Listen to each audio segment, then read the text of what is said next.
안녕하세요. 오늘도 사연살롱을 찾아주셔서 감사합니다. 결혼 5년차 여성이에요. 누군가 그러더라고요. 나를 가장 아프게 하는 사람은 바로 내 곁에 있는 가족이라고요. 예전엔 그 말이 이해가 안 됐어요. 세상이 나를 버려도 끝까지 나를 믿고 감싸줄 사람은 가족뿐이라고 믿어 의심치 않았으니까요. 물론 아직도 그 믿음에는 변함이 없지만 절대적인 믿음은 아니에요. 얼마 전 저희 시댁에서 벌어진 일을 보고 뼈저리게 느낀 바가 있거든요. 사실 이렇게 사연을 보내야 할 사람은 제가 아닌 제 시누이일 거예요. 전 그저 주변인일 뿐이니까요. 저는 중학교 동창과 결혼했어요. 그렇다고 해서 중학생 때부터 시작된 수뇌부로 결혼까지 이어진 건 아니에요. 오히려 그 반대였어요. 중학생 땐 남편한테 관심이 1도 없었으니까요. 당시 남편은 중학생 치고 키도 작고 눈에 띄는 타입이 아니었어요. 오히려 눈에 띄었던 건 남편과 절친이었던 남학생이었죠. 저는 그 남학생한테 잘 보이고 싶어서 친구인 제 남편한테 일부러 말을 걸곤 했는데 그 바람에 오해가 생긴 거예요. 남편이 제가 자기를 엄청 좋아하는 줄 착각하게 된 거였죠. 나 참 어이가 없어서 왜 여자들 중에는 자기가 진짜 좋아하는 사람한테는 말도 못 걸고 그 옆에 있는 친구랑 더 친한 척하는 사람들이 있잖아요. 제가 바로 그런 과였어요. 옆에 있는 친구를 통해 내가 좋아하는 사람에 대한 정보를 알아내기 위해서 말이죠. 한마디로 제 남편은 저한테 그런 존재였어요. 남편이 저에 대해 엄청난 착각을 하는 줄도 모른 채 저는 남편과 친해졌고 그렇게 이어진 인연은 같은 고등학교에 진학하면서 성별을 초월한 절친으로 발전했어요. 우린 서로를 의지해 힘든 고3 시절을 버텨낼 수 있었고 각자가 바라던 대학에 들어갈 수 있었어요. 남편과 제가 정식으로 사귀게 된 건 수능을 마치고 인생에서 가장 한가한 시절을 보내던 때였어요. 학교엔 딱히 수업도 없이 출석만 하면 되는 때라서 남편과 저는 햄버거집 아르바이트를 하기로 했어요. 남는 게 시간이었던 때라 용돈이라도 벌자는 생각이었죠. 그런데 그곳 점장 성격이 지랄 맞아서 생각보다 일이 너무 힘든 거예요. 일이 힘들다기보다는 점장 기분을 맞춰주는 게 힘들었다고 해야 맞는 말이겠네요. 아무튼 일한 돈을 받아야 한다는 생각에 이를 악물고 참고 있었는데 점장이 자기 실수를 저한테 떠넘기곤 오히려 덤탱이를 씌워서 돈까지 물어내라고 하지 뭐예요. 그동안 부모님한테 용돈이나 받고 살았던 처지라 그 상황을 어떻게 처리해야 할지 몰랐던 저는 억울한 마음에 눈물만 뚝뚝 흘리고 있었죠. 더러워서 그만둔다는 심정으로 그만두겠다고 했더니 점장은 마치 기다렸다는 듯이 그러는 거예요. 그만두는 건 상관없는데 너 때문에 손해본 금액은 제하고 줄 테니까 나중에 딴소리 하지 마. 그러면서 저 때문에 버리게 된 식용유값 15만 원을 제하겠다고 으름장을 놓았어요. 한 달 꼬박해도 50만 원이 채 안 되는 금액에서 15만 원을 제하겠다니 완전 날도둑이 따로 없었죠. 그래도 달리 어쩔 수 없어서 알겠다고 하려고 했는데 남편이 끼어들었어요. 그러지 마시고 CCTV부터 돌려보죠. 자영이는 분명히 업자한테 폐식용유를 넘겼다고 했거든요. 그러니까 정 그 돈을 받으시겠다면 점장님 말대로 자영이가 새 식용유를 업자한테 넘겼다는 영상을 보여주세요. 홀은 물론 주방이랑 창고까지 CCTV 설치돼 있으니까 영상 보면 단번에 알 수 있는 거잖아요. 안 그래요? 그러자 갑자기 점장이 얼굴을 붉히며 요즘 애새끼들은 잘못을 해놓고도 뻔뻔하게 이를 데가 없다는 둥 욕설을 퍼붓기 시작했어요. 저를 비롯해 알바생들은 서슬퍼런 그 모습에 움츠러들었죠. 딱 한 사람, 제 남편만 빼고요. 남편은 고개를 빳빳이 들고 따졌어요. 저희가 무리한 요구를 하는 건 아니잖아요. 증거를 보자는데 왜 윽박 지르세요? 혹시 못 보여줄 이유라도 있는 건가요? 자꾸 이러시면 경찰 부르겠어요. 경찰 부는 앞에서 CCTV 까고 잘잘못 가리자고요. 아, 됐어. 니들처럼 싸가지 없는 놈들 필요 없으니까 당장 그만둬. 자영이 네가 손에 끼친 돈은 점장이 내가 채울 테니까 당장 나가라고. 경찰을 부르겠다는 말에 점장은 배상금도 포기하겠다고 했지만 그 모습이 더 의심스러웠던 저와 남편은 끝내 경찰을 불렀어요. 그리곤 제 실수가 아닌 점장이 그동안 가게 물품을 빼돌려왔다는 사실을 알게 되었죠. 그 일로 점장은 절도죄로 끌려갔고 우여곡절 끝에 저와 남편은 한 달간의 아르바이트 기간을 다 채우고 온전히 급여를 받을 수 있었어요. 그리고 저는 그날 누구보다도 용감히 제 편을 들어주었던 남편한테 반했고 우리는 그 일을 계기로 사귀게 됐어요. 남편이 먼저 사귀자고 했는지 제가 먼저 사귀자고 했는지는 솔직히 기억이 안 나요. 그냥 누가 먼저랄 것도 없이 자연스럽게 그렇게 됐거든요. 그런데 남편은 생각이 다르더라고요. 먼저 좋아한 건 너였잖아. 중학생 때부터 내가 나를 졸졸 따라다녔던 거 기억 안 나? 그건 오해라니까. 난 네가 아니라. 암튼 너 쫓아다닌 거 아니야. 차마 자기 친구를 좋아했다는 걸 말하기 그래서 대충 얼버무렸더니 아직도 남편은 제가 먼저 자기를 좋아했다며 자신만만이에요. 근데 이상한 건 제 기억으론 남편이 먼저 제게 들이댔던 것 같거든요. 뭐 누가 먼저든 간에 결론적으로 우리가 결혼까지 해서 잘 살고 있으니 누가 먼저든 뭔 상관이겠어요. 근데 남편이 사람들 앞에서 으스대며 제가 먼저 자기를 짝사랑했다는 소리를 할 때마다 입을 콱 꼬매버리고 싶은 충동을 느끼곤 해요. 뭐 가끔이지만요. 아무튼 저와 남편은 이듬해 봄에 나란히 대학에 입학했고 학교는 달랐지만 학교가 가까워서 대학 생활도 거의 함께 하다시피 했어요.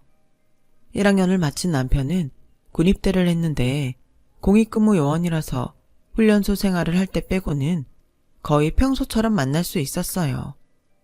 남편의 근무지가 덕수궁이었거든요.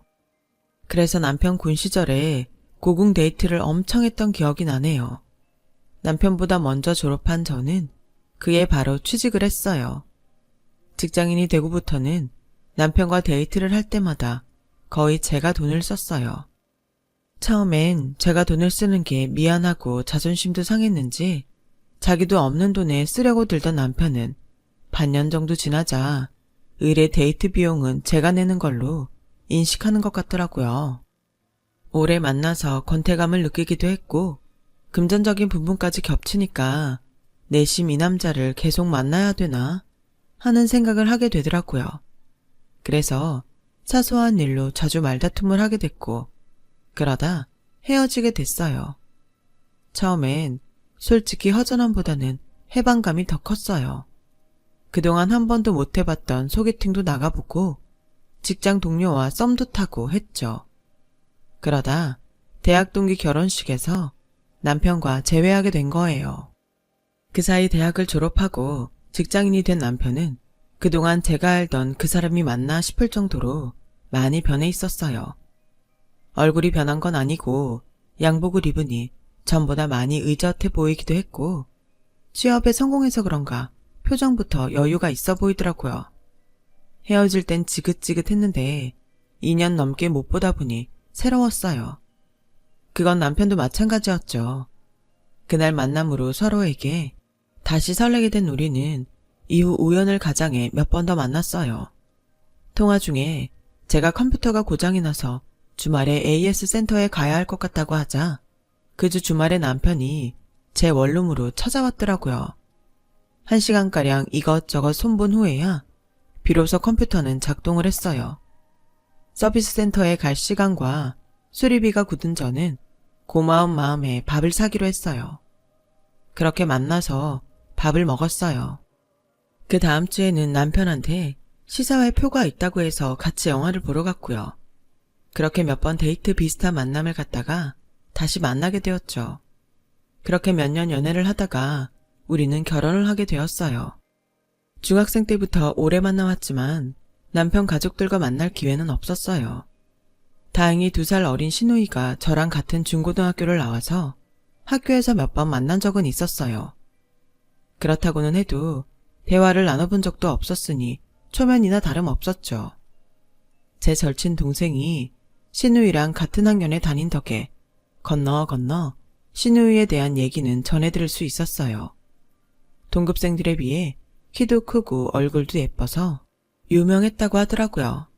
그런데 성격이 워낙 내성적이라서 남학생들이 다가오면 질색을 하고 도망치기 일쑤였대요. 성적은 그저 그랬고 외모 빼고는 교실에 있는지도 모를 정도로 존재감이 없는 학생이었다더군요. 내 동생이 그러는데 성격이 소심해서 그렇지 나쁘진 않은가 봐. 대학 떨어지고 재수해서 전문대에 들어갔다고 하더라고. 아마 유아교육과 나왔을걸? 친구 말대로 시누이는 유아교육학과를 졸업하고 유치원 교사를 하고 있었어요. 아이들이 워낙 좋아해서 박봉에 일은 힘들지만 꽤 만족하고 있었죠. 얼굴이 예뻐서 그런가 아이들이 그렇게 좋아한다고 그러더라고요.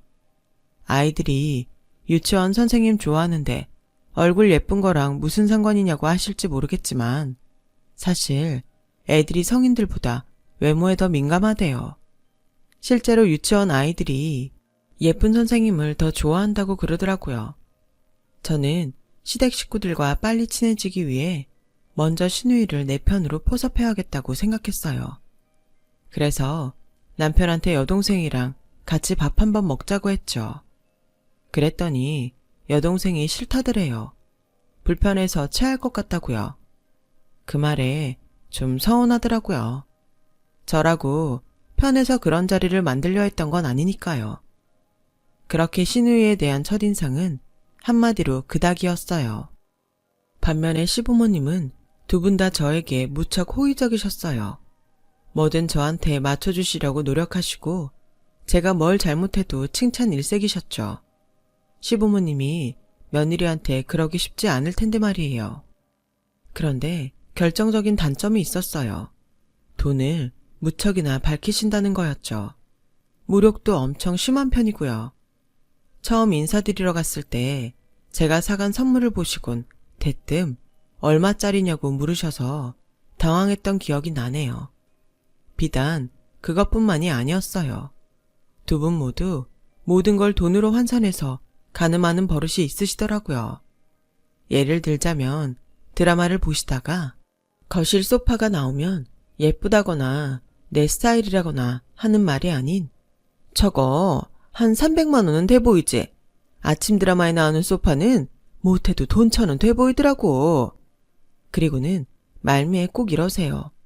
얘 아가, 너 시집 올 때 말이다. 우리 집에 저 소파 하나 들여놔주면 안 되겠니? 나도 잘난 며느리 덕에 저런 소파에 좀 앉아보자꾸나. 무력뿐만 아니라 염치도 없었어요. 그건 아버님도 마찬가지였죠. 그래, 하는 김에 저 TV도 하나 해주렴. 내가 눈이 침침해서 이젠 큰 화면으로 봤으면 싶구나. 자기 부모님의 염치 없는 모습에 남편은 제 눈치를 보며 제발 이러지 마시라고 만류했어요. 왜들 이러세요? 소파랑 TV 바꾼 지 얼마나 됐다고. 처음 인사드리러 온 사람한테 이게 무슨 실례냐고요. 예, 엄마가 뭘 그렇게 실례되는 말을 했다고 이 난리니? 난 그저 혼수하는 김에 해오면 어떠냐 말만 꺼내본 건데 누가 보면 내가 못할 말이라도 한 줄 알겠네. 끝까지 자신들의 행동이 잘못된 것도 모르는 두 분한테 남편의 말은 공허한 외침에 불과했어요. 시어머니는 제가 혼수 준비를 할 때도 굳이 따라오셔서는 보는 족족 자기도 사달라고 떼를 쓰셨거든요. 보다 못한 엄마가 소파를 사드리기로 하자 그제야 피곤하다며 돌아가셨어요. 사실 시어머니의 막무가내식 사조 버릇은 이게 처음이 아니에요. 상견례가 있던 날 저희 엄마 목에 걸린 목걸이를 보자마자 그러더군요. 사부인, 그 목걸이는 얼마나 합니까? 줄이 굵은 게 꽤 비싸 보이네요. 나도 저런 거 하나 목에 걸어봤으면. 그거 얼마 주고 하셨어요? 안 비싸면 저도 하나 해주세요. 글쎄 이랬지 뭐예요. 대놓고 사달라는 말을 아무렇지 않게 하는 시어머니를 보고 저희 엄마는 황당한 표정으로 눈만 꿈뻑거렸어요. 그 순간 남편이 끼어들어 자기 엄마가 농담을 잘하신다며 분위기를 바꾸지 않았다면 정말 난처한 상황이 연출됐을 거예요. 자식들 혼자 얘기하자고 만난 자리서 시어머니가 처음 했던 말이 저희 엄마한테 목걸이 사달라는 말이었다니 정말 어이가 없었죠. 이후로도 시어머니는 자기 눈에 비싸고 좋아 보이는 것들만 보면 때와 장소를 가리지 않고 사달란 말을 쉽게 하셨어요. 그래서 남편한테 그 일에 대해 투정을 부렸더니 자기 부모님이 워낙 없이 살아와서 물건에 대한 집착이 있어서 그러는 거니까 이해해 달라더군요. 아무리 그렇다고 해도 그런 분들을 처음 보는 저로서는 좀 힘들었어요. 저희 부모님도 젊은 시절 서울로 상경해 가정 고생해가며 자수성가하신 분들이지만 그렇다고 남들 앞에서 매번 돈돈거리며 속물적으로 굴지는 않으시거든요. 그래서 결혼을 하기 전엔 그 부모를 보고 판단하라는 말이 있나 봐요. 아무리 30년 넘게 남으로 살던 사람들이라서 비슷한 것보다는 다른 게 더 많을 거란 건 이해하지만 그래도 이건 정말 제가 이해할 수 있는 수준이 아니었어요. 그런데 그 정점을 찍는 사건이 벌어진 거예요. 바로 제 시누이의 결혼이었죠. 모든 부모님들이 다 그렇듯 저희 시부모님도 딸 결혼 걱정을 많이 하셨어요.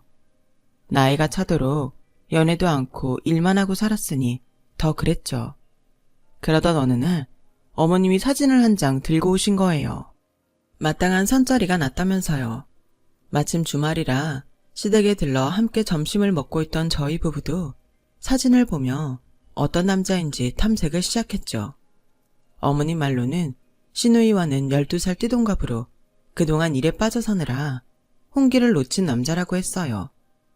대신 자기 앞으로 낸 아파트 한 채와 유명 커피 전문점이 입점해 있는 건물을 하나 가지고 있다더군요.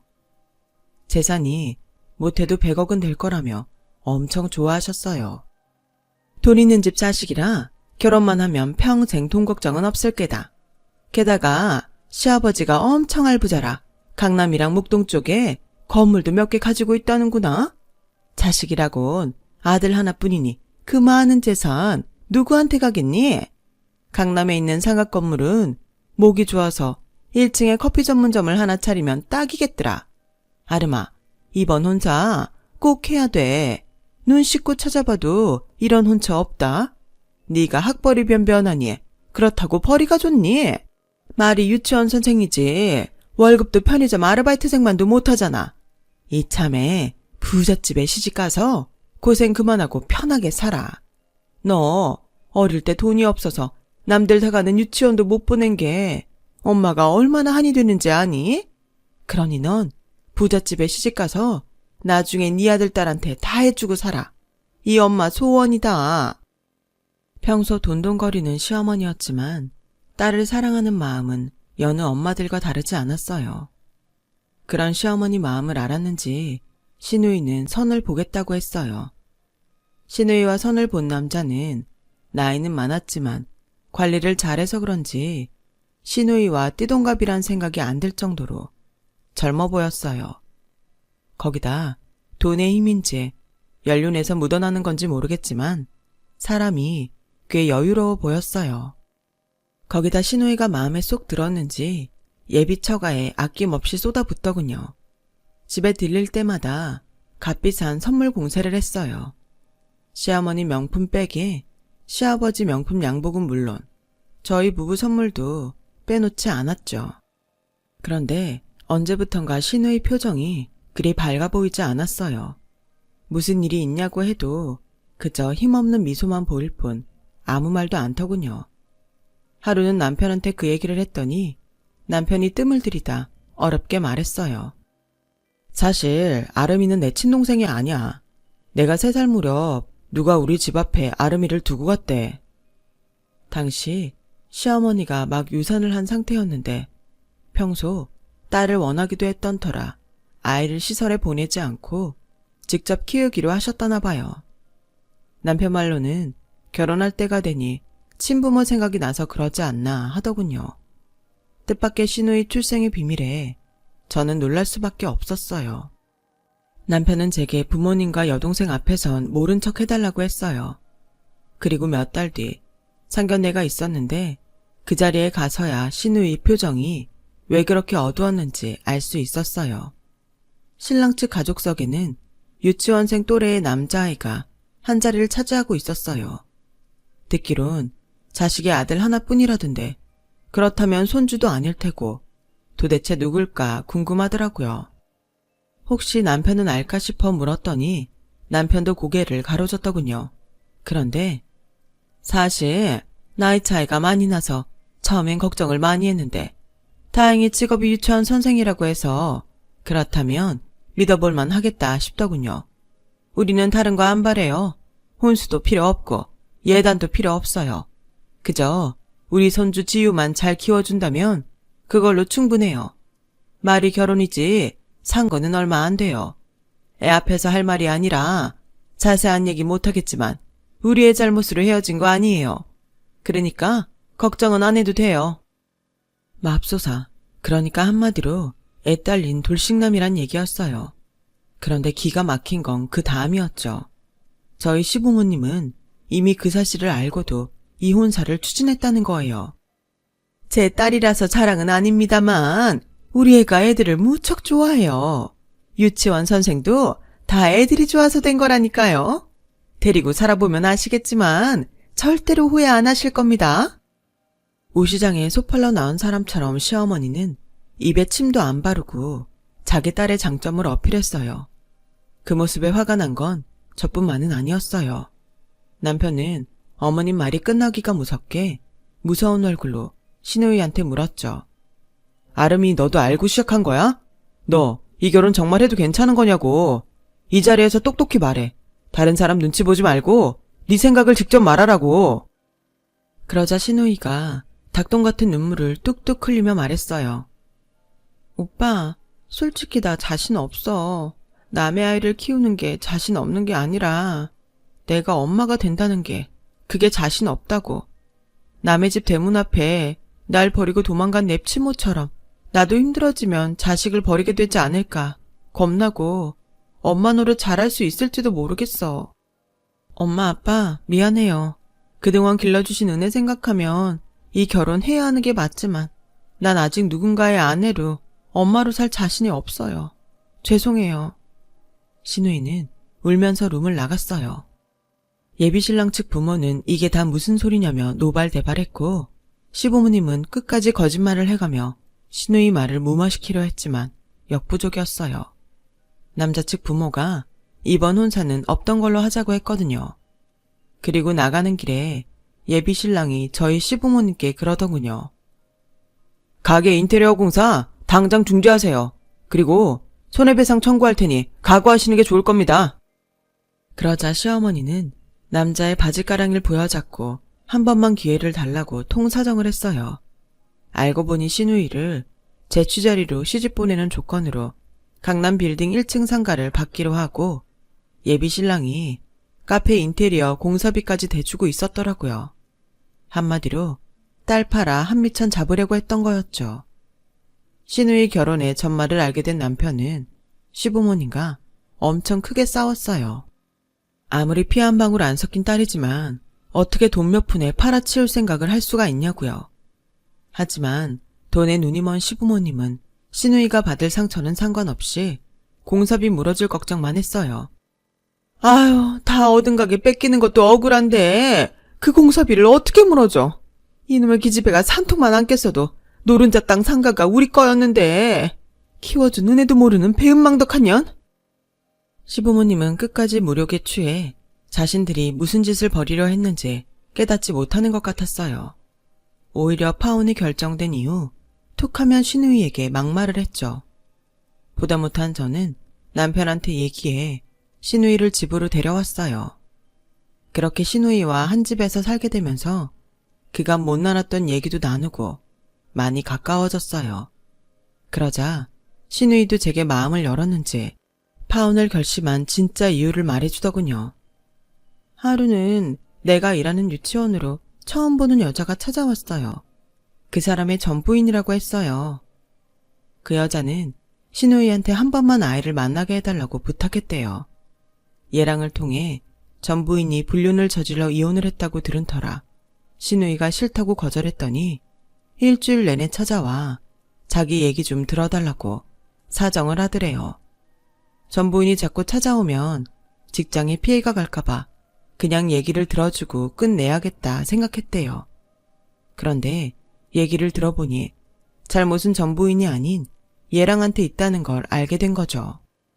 여자는 몇 장의 사진을 보여주었는데 온몸이 맞아서 멍들고 그 흔적이 담긴 전 부인 사진이었죠.